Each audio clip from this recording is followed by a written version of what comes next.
अस्सलाम वालेकुम रहमतुल्लाहि व बरकातहू। अज़ीज़ दोस्तों, साथियों, मौलाना आज़ाद विचार मंच का प्रोग्राम 28 अक्टूबर बरोज़ सनीचर बहुत ही शानदार तरीके से इख्तिताम पजीर हुआ। शानदार की हैसियत इसलिए कि उसमें बहुत ही बेहतरीन एक अदबी शख्सियत जो एक्स MP हैं राज्यसभा कांग्रेस के, मोहम्मद अदीब साहब, वो थे। उसके अंदर अब्दुल रहमान साहब थे IAS, जिन्होंने किताब हाल ही में लिखी है मुसलमानों के ताल्लुक़ से।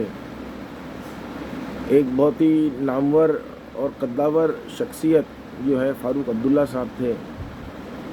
और इस प्रोग्राम को अंजाम देने वाले उसके रूह रवा एक्स राज्यसभा MP हुसैन दलवाई साहब थे।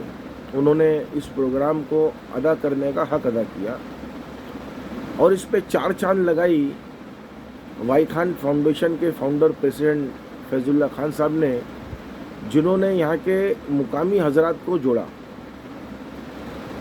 बहुत बड़ी तादाद जो उनके चाहने वालों की वहाँ पे मौजूद थी, लोगों ने भी देखा, बहुत अच्छा लगा। कौम का काम करते हैं फैज़ुल्ला खान साहब और हर उस काम में शरीक होते हैं जिसमें कौम, मुल्क और मिल्लत का फ़ायदा हो, पार्टी से परे हट के, चाहे कोई भी हो।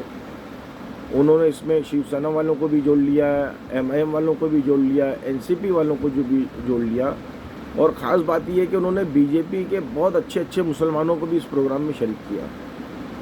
खैर, ये बात होते रहेगी। असल बात यह है कि हर प्रोग्राम की तरह ये प्रोग्राम भी एक इख्तिताम पजीर हुआ।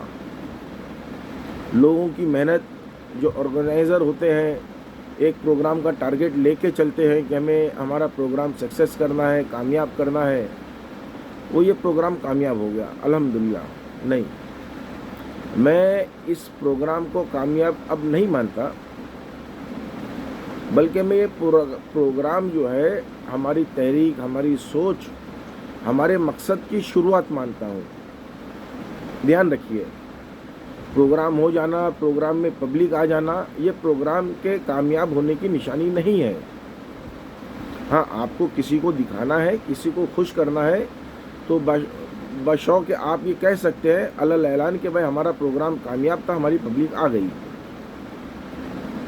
अब हमारी ज़िम्मेदारी कई गुना इसमें बढ़ जाती है। हमने जो गुजारिशात, सिफारिशात हमने लागू करने की कोशिश की, अपने लोगों को बताने की कोशिश की, उसको हमको किस तरह से हुकूमती सतह पे और आम पब्लिक के कानों तक पहुंचाएं, ये हमारी ज़िम्मेदारी है। बड़ा अफसोस हुआ प्रोग्राम शुरू होने के वक्त जब मुझे पता चला कि हमारे इलाके के हर दिल अज़ीज़ MLA साहब जो अमीन पटेल साहब हैं, वो यहाँ पे मौजूद नहीं थे, शायद फ़ॉरेन ट्रिप में चले गए। फ़ॉरेन ट्रिप से मतलब विदेशी ट्रिप पे, फ़ॉरेन मतलब आप दूसरा फ़ॉरेन मत समझिएगा। यूसुफ अबरानी साहब का शुक्रिया, जिन्होंने बहुत अच्छे से इस्लाम जिमखाना का इंतज़ाम किया, लोगों को इस्तेमाल करने के लिए दिया। फलाही काम में हमेशा वो आगे रहते हैं। लेकिन एक बात बड़ी अजीब लगी खली हमें, यूसुफ अबरानी साहब इस्लाम जिमखाना में रहते हुए भी वहाँ पे स्टेज पे नहीं आए। कुछ मैसेज है उसके अंदर, क्या है वो तो हम नहीं जानते। खैर, वो उनका मामला है, वो समझे। मैं आम लोगों से कहता हूँ, देखिए अभी मामला अब रिज़र्वेशन का ये जो उठ रहा है ना, ये मेरी नज़र में, अल्लाह करे मेरी बात गलत हो, मैं गलत हो जाऊँ, मैं झूठा हो जाऊँ, मेरी सोच कम हो जाए, ये सियासी गहमा गहमी है खाली। मैं देखिए किसी की नीयत पे शक नहीं कर रहा, मैं अपनी सोच के ऊपर इल्ज़ाम दे रहा हूँ। मेरी सोच छोटी है, लेकिन उसमें भी चलो जो पहल होती है ना, उसको हम लोग मुस्बत तरीके से किस तरह आगे लेके जाएं।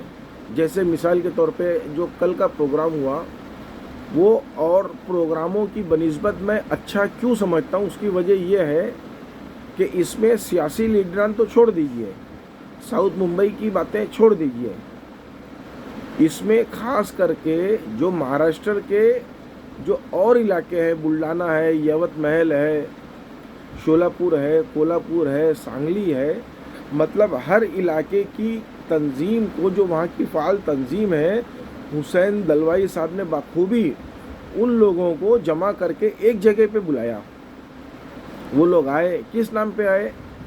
उम्मत मुस्लिमा कौम के तालीम के नाम पे आए। देखिए, मैं आपको एक ही चीज़ कहता हूँ, मुझे फ़ारूक अब्दुल्ला साहब की एक बात बहुत अच्छी लगी। मैं बहुत माजरत, मैं किसी और की बात तो सुन नहीं सका वहाँ पे, क्योंकि मेरे ज़िम्मे कुछ और काम था, तो मैं बाहर की तरफ था, तो इसलिए बात नहीं सुन सका। लेकिन फ़ारूक अब्दुल्ला साहब ने एक बात पे बार बार जोर दिया कि डरने की ज़रूरत नहीं है, हालात कितने भी नाखुशगवार हो जाए, मुस्बत सोच रखिए और आगे बढ़िए। देखिए, इस बात पे मुझे एक बहुत अलग बात, इस सब्जेक्ट से अलग हट के बात आ गई जहन में। इस वक्त क्रिकेट का वर्ल्ड कप चल रहा है और दो खिलाड़ी की मैं बात कर रहा हूँ ख़ास करके, मशहूर हो गए। एक मोहम्मद सिराज और दूसरे मोहम्मद वसीम साहब, सॉरी मोहम्मद शमी माफ़ कीजिएगा, शमी, जिनको और भी मैचों में बाहर रखा गया और वो उनको जब पहले मैच में उनको खिलाया गया तो उन्होंने 5 विकेट लिए। शमी, मैच हो गया, 5 विकेट ली, काफ़ी तारीफ हुई। और सबसे अच्छी बात जानते हैं आपको क्या लगी मुझे? मतलब ये इतनी पॉजिटिव बात है हर मुसलमान को सोचने के लिए, जो नेगेटिविटी में ज़िंदगी में अपनी ज़िंदगी गुजार रहा है मनफी हालात के अंदर। शमी ने उसका सारा क्रेडिट जो है ना विराट कोहली को दिया। मोहम्मद सिराज ने भी सारा क्रेडिट किसको दिया? विराट कोहली को भी दिया। इससे आप अंदाज़ा लगाइए कि अच्छी सोच, अच्छे लोगों की कदर करने वाले, मोहब्बत करने वाले आज भी हैं, लोग आगे बढ़ाते हैं। बशर्त ये कि आपके अंदर सलाहियत और काबिलियत होना चाहिए। आपके अंदर सलाहियत ही नहीं है, काबिलियत नहीं है, फिर आप बोलेंगे कि हमको मुसलमान सोच के पीछे करते हैं, गलत बात है। आप अपनी सलाहियत और काबिलियत को इतने उरूज पे लेके जाइए कि कोई भी आपको नज़रअंदाज ना कर सके। ये हर फील्ड के लिए है। अफ़गानिस्तान का मैच होता है, टीवी पे देखते हैं, पूरी हमारी हिंदुस्तानी पब्लिक जो है उसको चीयर अप करती है। तो ये आप जहन में रखिए, जो हमारी पब्लिक, हिंदुस्तान की जो पब्लिक है ना, बहुत बेहतरीन है। उनको मुसलमानों से बेइंतहा मोहब्बत है। कुछ बेवकूफ़ लोग, मैं उनको नादान बेवकूफ़ कहता हूँ, कि उनको समझ नहीं कि वो अपना नुकसान क्या कर रहे हैं। क्योंकि हिंदू, मुसलमान, सिख, ईसाई, जैन, पारसी और जो भी मुसलमानों में छोटी बड़ी तंजीमें, हमारे हिंदू भाइयों में जो छोटी मोटी बिरादरी है, वो सब एक जिस्म की मानिंद है। जिस्म के किसी भी हिस्से में तकलीफ़ होगी तो पूरे जिस्म पे उसके ऊपर असर पड़ता है। उसी तरह मुसलमान पे असर पड़े, हिंदू पे असर पड़े, जैन पे पड़े, सिख पे पड़े, तो पूरे जिस्म पे उसका असर पड़ेगा, यानी हमारे मुल्क पे उसका असर पड़ेगा। मुस्बत सोच रखिए, आगे बढ़िए। मौलाना आज़ाद नाम की जो निस्बत उन्होंने कायम की है, मैं सबको कहूँगा, दावत दूँगा कि मौलाना आज़ाद को पढ़ने की कम से कम एक बार कोशिश करिए। किताबें मिल जाएगी, गूगल पे मिल जाएगा। एक बार कम से कम उनकी सवाने उम्री से मुराद जो है, जो उनकी लाइफ किस तरह गुजरी, वो ज़रूर बायोग्राफी क्या बोलते हैं, मुझे तो इंग्लिश के ज़्यादा जुमले नहीं आते। आप उनकी पूरी हिस्ट्री पढ़िए लाइफ की, बहुत फ़ायदा होगा। मुल्क की तरह उन्होंने किस तरह मुल्क के लिए कुर्बानी दी। मुसलमान जो आज हिंदुस्तान में है, भारत में है, वो अक्सरियत जो है ना, वो उन्हीं की देन है, उनके बयानात के देन है। अल्लाह आपके लिए और मेरे लिए आसानी फरमाए। जय हिंद।